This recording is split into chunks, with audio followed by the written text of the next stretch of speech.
Hi, young readers. This is your little darling narrator, and I need to let you know a few things. This channel is labeled a kids channel because I read children's books. There are a few things this channel can no longer do.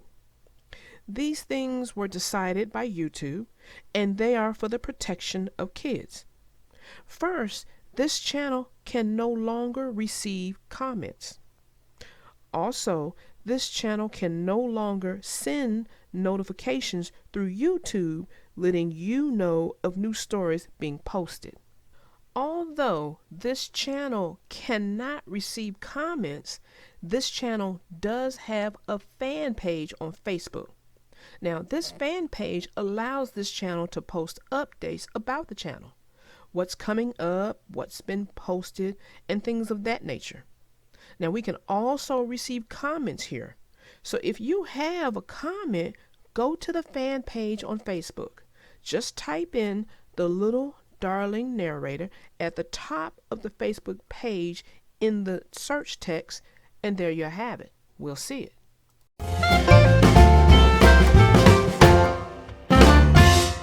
Hello, young readers, and welcome to Story Time with me, your little darling narrator.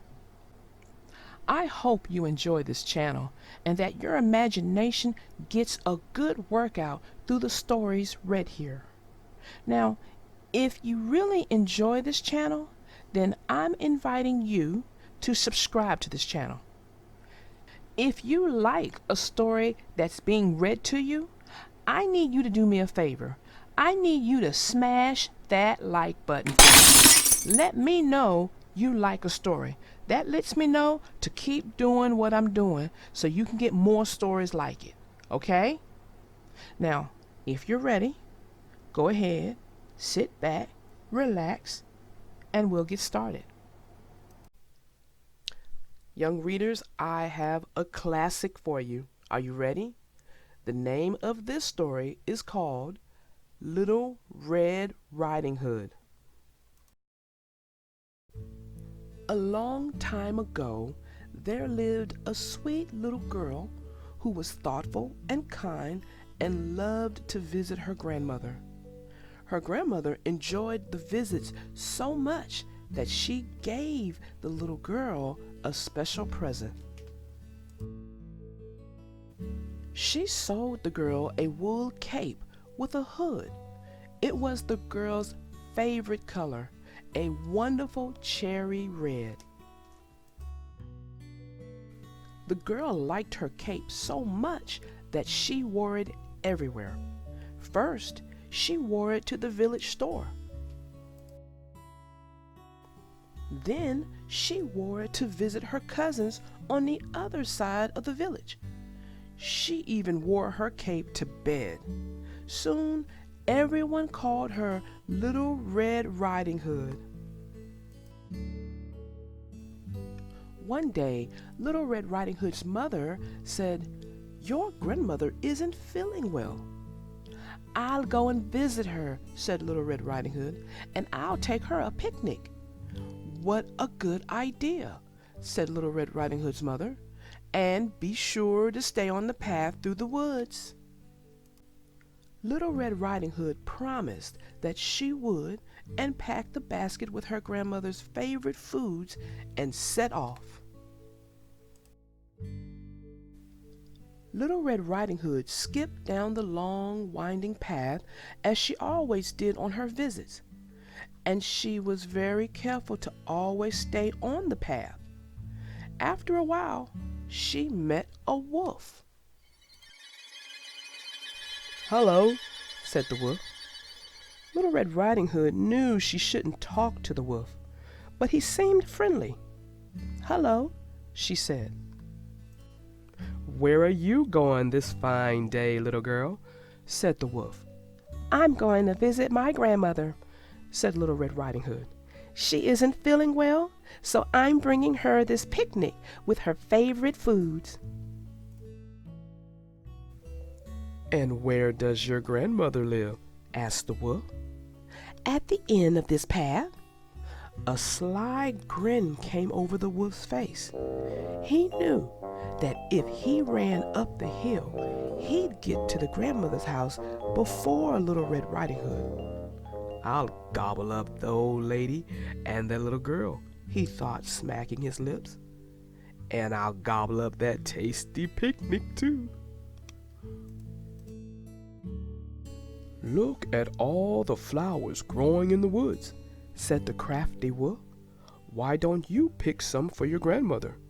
Pretty flowers will make her feel even better. Good idea, said Little Red Riding Hood.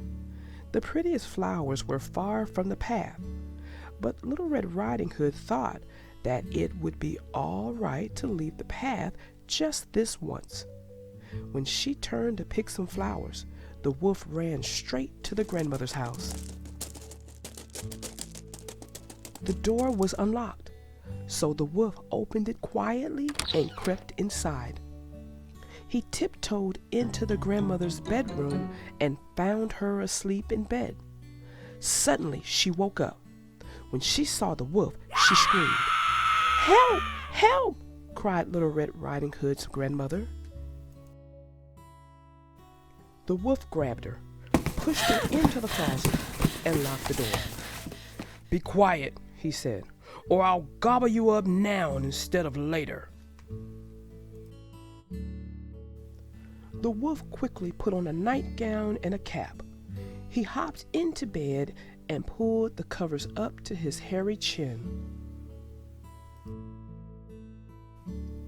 At that moment, Little Red Riding Hood knocked on the front door.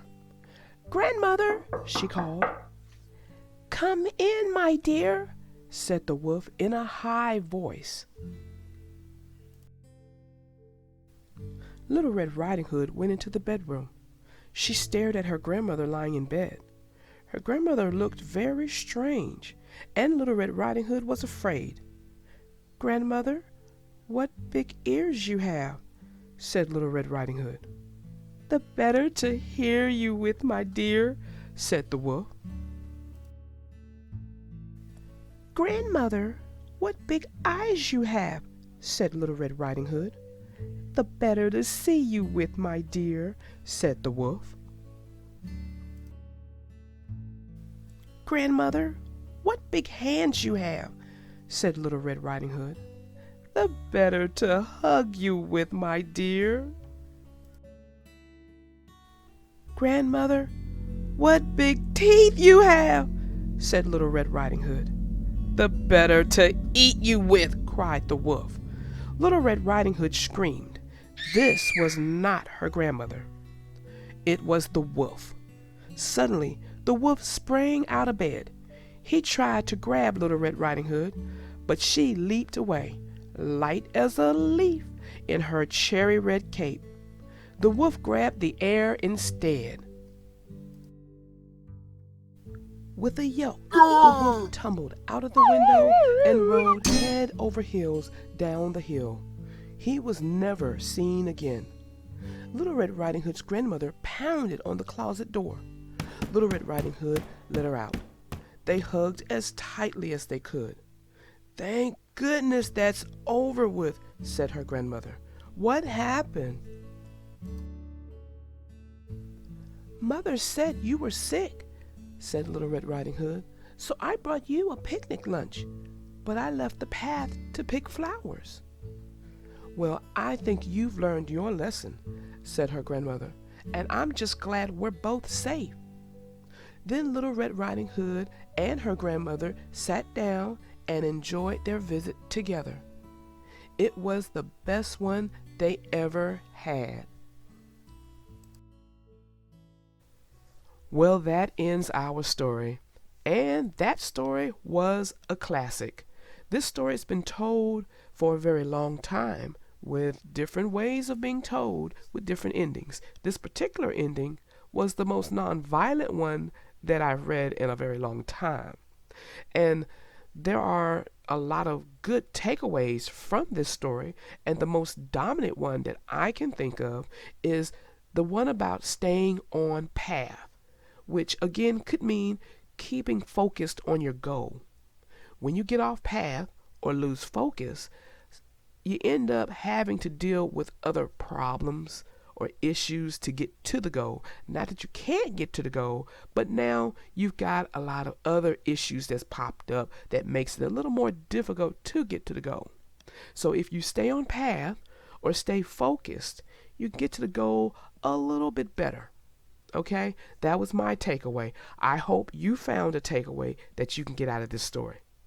And until next time, my young readers, I am your little darling narrator, out.